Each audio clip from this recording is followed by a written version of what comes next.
UP के उपचुनाव में अब मजवा सीट को लेकर जातीय समीकरण में उलझी सियासत। किसका खेला अब बिगाड़ सकती है यहाँ मायावती। चलिए चलते हैं, जानते हैं खबर को विस्तार से। तब तक आप हमारे चैनल टीसी न्यूज चैनल को लाइक एंड सब्सक्राइब करना ना भूलें।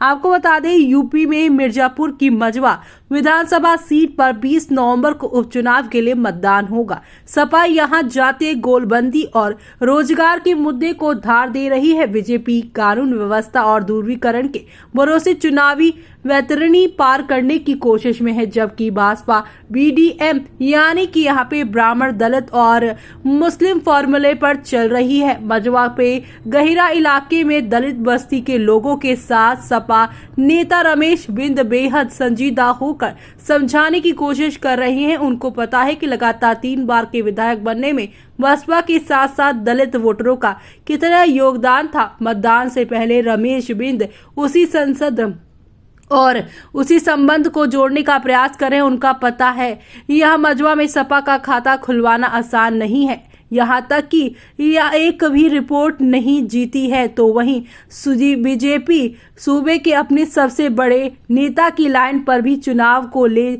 जाने की कोशिश में है। 2 दिन पहले सीएम योगी ने यहाँ पे ध्रुवीकरण, परिवारवाद और कानून व्यवस्था पर सपा के खिलाफ जो माहौल बनाया, पार्टी कैंडिडेट सुष्मिता यहाँ पर मौर्य से लगातार पार्टी के सभी बड़े नेता उसको ही यहाँ पर जो है पार्टी लाइन मानकर आगे बढ़ रहे हैं। बीजेपी के नेता और कार्यकर्ता सीमा यहाँ पर जो है अब आगे बढ़ने की कोशिश कर रहे हैं। सीएम योगी के बयान काटेंगे यानी कि बटेंगे तो कटेंगे और सपा प्रोडक्शन हाउस में पैदा होते हैं माफिया जैसे नारों को लोगों के बीच कई बार दोहरा रहे हैं। बीजेपी के लोग सरकार की उपलब्धियों से ज्यादा सपा के पिछले कार्यकाल की याद दिला रही है।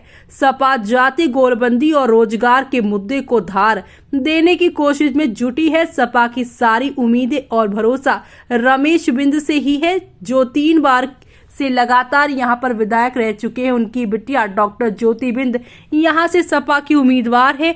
सीएम योगी के बाद 17 नवंबर को अखिलेश यादव की यहाँ एक बड़ी जनसभा होने जा रही है। सपा के नेता और कार्यकर्ता एक रहोगे तो सेफ रहोगे की काट रोजगार जैसे मुद्दे पर यहाँ पर जो है ढूंढ रहे हैं। तो वहीं क्षेत्र के लोगों से सपा के प्रचार कर रहे कार्यकर्ता रोजगार और महंगाई जैसे कोर इशू पर वोट डालने की अपील कर रहे हैं। स्थानीय सड़कों और मूलभूत सुविधाओं की दुर्दशा बताना भी नहीं भूलते हैं। बसपा के दीपक तिवारी ब्राह्मण और दलित बस्ती में चौपाल लगाकर जातीय समीकरण साधने की कोशिश में है। बसपा की स्ट्रेटजी है कि ब्राह्मण, दलित और मुस्लिम के साथ साथ अन्य जाति समूह में भी थोड़ी सेंध लगा दी जाए तो मजवा में हाथी दौड़ सकती है। इसी समीकरण के सहारे भाजपा यहां से लगातार 3 चुनाव जीती, लेकिन जब तक बसपा नेता रमेश बिंद अब सपा में आ चुके हैं। मजवा में करीबन 3.95 लाख मतदाता 20 नवंबर को अपना विधायक चुनेंगे।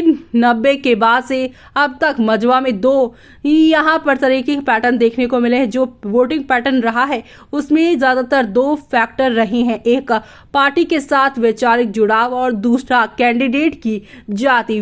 जी हाँ, बीजेपी और भाजपा ज्यादातर इसी आधार पर चुनाव जीतते रहे हैं। मजवा में ब्राह्मण, बिंद और दलित ये 3 वोट बैंक सबसे महत्वपूर्ण है। ये जिसके साथ गए उसकी जीत निश्चित है। कुल मिलाकर मतदाताओं का लगभग यहाँ पर जो है ऐसा हाल है। रमेश बिंद अपने समाज को एकजुट रखने के लिए एड़ी चोटी का जोर लगाए हुए हैं। उनकी इस मुहिम में भदोही में बीजेपी सांसद डॉक्टर विनोद बिंद जो है पलीता लगा रहे हैं। हालांकि बिंद समाज में रमेश की रॉबिन हुड छवि काफी हद तक सपा के लिए मददगार साबित हो रही है।